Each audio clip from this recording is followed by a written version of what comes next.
Yes, how's it going? So today we are looking at one of the key concepts in business. Now, see, if you're in business, there's some specific terms you want to understand. And so today we're looking at supply and demand. Let's go. Most people know that if you have so much in supply, that is, you have so many products, but you have little demand for the product, that's a problem. But only a select few people know that if you have so much in demand and little supply, that's a problem. What you have to strive for is what we call market equilibrium, where supply meets demand, right? So today's video is mostly focused on how to solve a demand problem, because I assume most people know how to solve a supply problem. But if you don't know as well, comment below. So if you understand what supply is, what demand is, and everything else in between, you can just skip to the video to the part where I explain about how to solve a demand problem. But if you want to learn regardless, you can stick around until the end.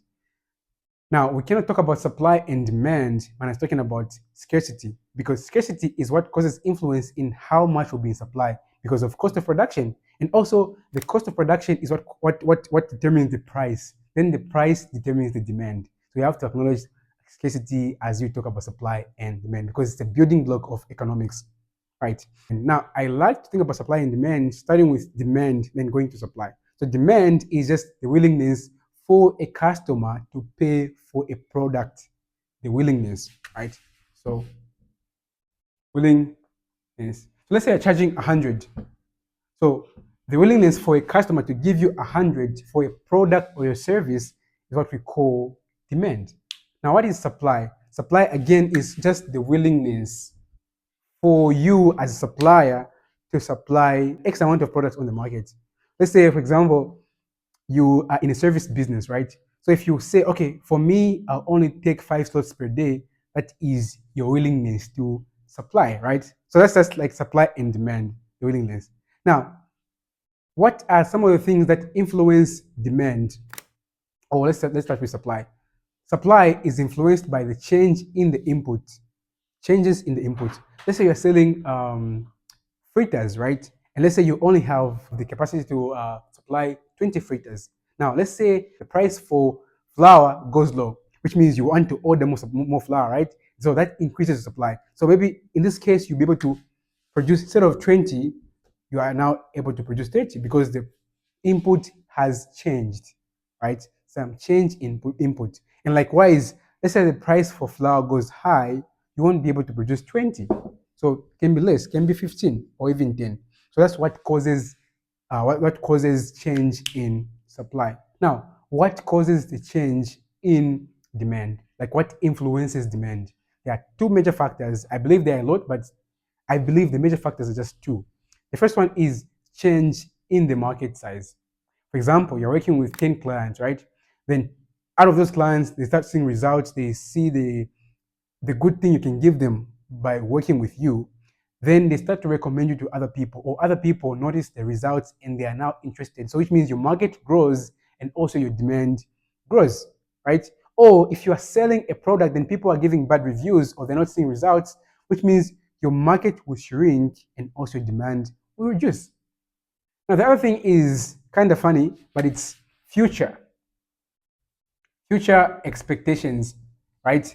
What you expect to happen in future, it can also affect your demand. Now you must be thinking it's crazy. How does the future affect the demand? That's present demand, right? We explain. Right now we only have like 4 hours of Zesco, right? 4 hours of power.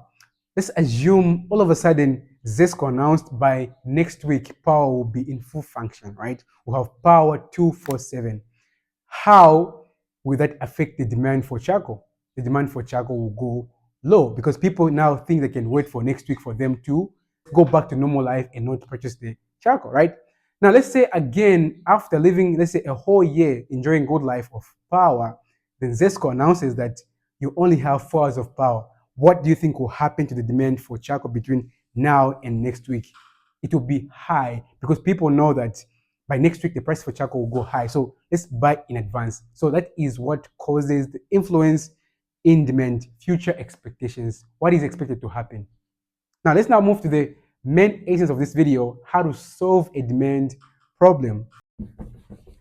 We're solving supply and demand. We strive for what we call market equilibrium, where supply is equal to demand, right? Now let's say supply is here and demand is here. So which means they don't equal. Right? So it's either they come and meet from here or they meet from here. So it's a two-way thing. How to solve a demand problem? It's either you find a way of making supply equal demand by shooting supply up to meet demand here, or the effective way is bringing demand down here. Now, how do you do both? First one is just making some changes in your product. Let's say you are able to make 20 fritters, right? But then the demand is 30 fritters or 35. So what you do is, let's say you're making fritters of this size, you cut the fritters, let's say a bit, so that you reduce the size of the fritters, and this extra can use to make other, can be pumped up and make other fritters, thereby increasing from 20 to above 20, right? We've seen this in snacks, right? When a snack comes on the market, it's pumped up, but eventually after a few number of years, this quantity reduces. Just think about any snack right now and think about how it was like in 5 years from before now. Think about how it was 5 years before now and how it is now. You can't even buy one, you'll be forced to buy two. That's how to solve a demand problem. Now, the other way and effective way is this one, where demand comes down to meet the supply. So you do nothing to supply, just demand should drop down, right? Let's say you are, in a service business, right? Then you can only handle, let's say, 5 people per day. You charge, let's say, 200, right, per session, 200 per session. Let's say per 2 hours, 200. Now, let's say the demand moves from 5 people and you have, let's say, above 15 people wanting your service. How do you solve that problem?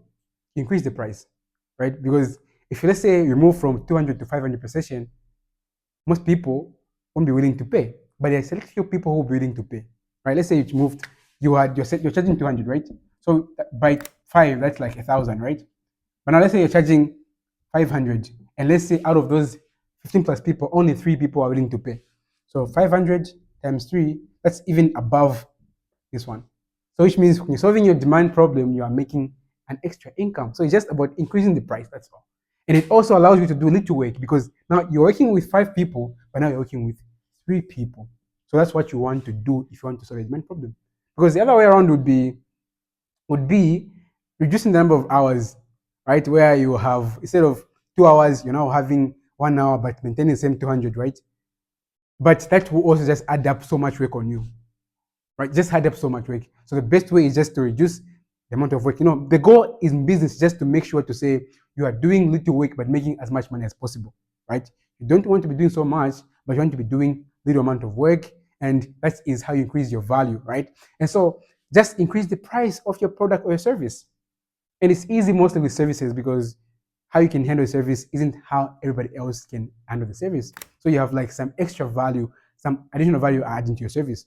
And that's how you solve a demand problem. And I'd recommend you just go with the second one, how to just raise the price. People are scared to raise the price, right? But just raise the price if you see demand is high than supply. For as long as you know what type of value you can produce. A value that's result driven, right? Guaranteed results, increase the price. So that's how to solve a demand problem. If you want me to talk about how to solve a supply problem, please comment below. And also, please don't forget to subscribe and also to like this video if you are enjoying this content, and comment below what you want me to talk about next. Till then, peace.